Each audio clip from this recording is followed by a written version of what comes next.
Insap, Inspirasi Sabda Gereja Kristus Raja Paroki Bajiro. Saudara-saudari mata yang terkasih, berkah dalam.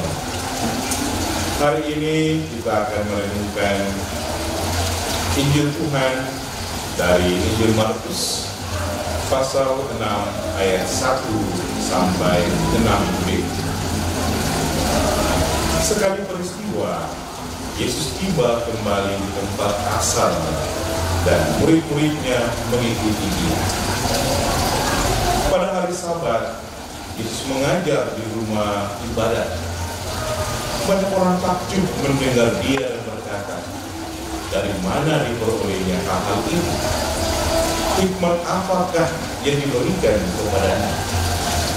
Bagaimanakah mujizat-mujizat yang demikian dapat diadakan oleh tangannya? Bukankah dia ini tukang kayu, anak Maria, saudara Yakobus, Yoses, Yudas, dan Simon? Bukankah saudara-saudaranya yang perempuan ada di sini bersama kita? Lalu mereka kecewa dan menolak dia.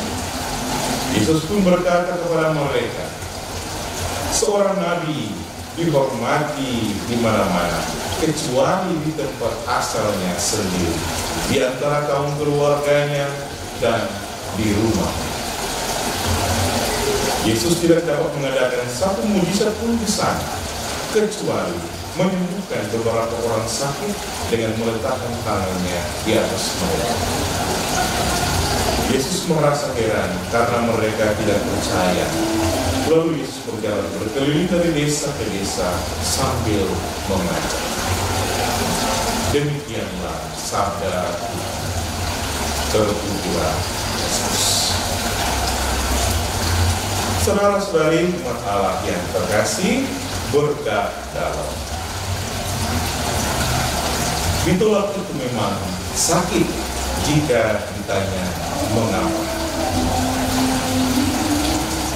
Anda mungkin juga mengalami hal yang sama. Di antara kita, mungkin ada yang pernah ditolak kehadirannya, atau mungkin ada di antara kita tidak mendapatkan dukungan dari keluarga atau dari teman, sahabat, orang-orang di sekitar, orang-orang di tempat kerja, rekan bisnis, dan sebagainya. Mungkin ada di antara kita yang tidak diakui kemampuannya, diremehkan, dan sebagainya dalam pekerjaan, dalam pendidikan, di mana saja dia berada. Yesus Tuhan kita telah mengalami. Ia ditolak dan tidak dihormati di tempat asalnya sendiri,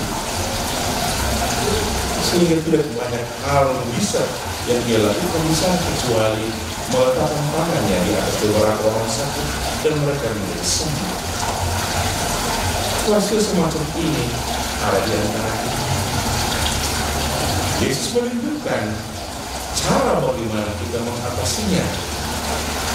Fokus Yesus adalah kerajaan Allah terus dilakukan agar semakin banyak orang mengalami Allah dalam hidup mereka, mengalami Yesus, mengikuti jalannya, dan terus mengikuti Yesus sampai masuk ke dalam kerajaan surga. Saudara-saudara terkasih, yang kita perlu lakukan, kita timbang dari misteri Yesus historis ini adalah untuk belajar untuk menghormati. Hormatilah sesama manusia, bukan hanya kepada orang yang baik kepada kita, tetapi kepada semua. Di dalam diri setiap orang ada rahmat yang tersembunyi, ada potensi-potensi yang dia berikan Tuhan kepada kita. Bantulah agar ia mampu mengembangkan talenta kemampuan. Dengan cara itu, kita telah menghadirkan kerajaan Allah dalam diri orang. Ingatlah selalu bahwa tempo mutator, et nos mutamur in tuis. Waktu berubah dan kita pun berubah di dalam. Maka teruslah bergerak berbuat baik. Jangan lelah menjadi orang baik. Mari kita fokus kepada tanggung jawab kita, kepada rahmat Allah dalam diri kita. Kita fokus kepada kerajaan Allah sambil memohon bantuan rahmat Allah agar kita mampu bertahan di tengah tantangan dunia, agar kita mampu mengembangkan potensi-potensi iman, talenta-talenta dan keterampilan-keterampilan agar membawa berkat bagi diri kita dan istimewa bagi orang lain. Dengan demikian, kita semua, Anda dan saya, berada di kaki Yesus, berada dalam kerajaan Allah. Tuhan memberkati